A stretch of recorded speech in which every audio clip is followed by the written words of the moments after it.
Hi hello good evening. మనందరం vegetable తెచ్చుకున్నప్పుడు ఇలా కవర్లో వేసి ఇస్తారు కదా నిమ్మకాయలవి. ఇలా కవర్లో పెట్టేసిన లేకపోతే నిమ్మకాయని డైరెక్ట్గా ఫ్రిడ్జ్లో పెట్టుకున్నా లేదంటే బయట వదిలేసినా కానీ తొందరగా వడిలిపోయినట్టు అట్లా అయిపోతాయి కదా. సో అలా అవ్వకుండా ఉండాలి అంటే కనుక ఇలా నేను వీడియోలో చూపిస్తున్నట్టు కొంచెం ఆయిల్ తీసుకొని నిమ్మకాయలకి అప్లై చేసేసి గాజు బాటిల్లో పెట్టుకొని ఫ్రిడ్జ్లో పెట్టుకున్నట్టయితే మనకి ఎన్ని డేస్ అయినా ఒక 1 మంత్ 2 మంత్స్ వరకు కూడా ఫ్రెష్గానే ఉంటాయి. ఇలా గాజు బౌల్లో పెట్టుకొని ఫ్రిడ్జ్లో పెట్టుకుంటే కనుక ఈ టిప్ చాలా బాగా వర్కౌట్ అవుతుంది. ఇది ఒకసారి ట్రై చేయండి. ఎక్కువ డేస్ నిల్వ ఉండటానికి ఇది బెస్ట్ టిప్ ఇది.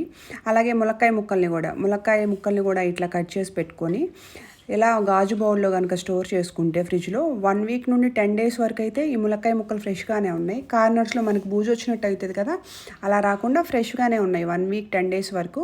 ఇలాంటి మంచి మంచి వీడియోస్ కోసం మన ఛానల్ సబ్స్క్రైబ్ చేసుకోండి.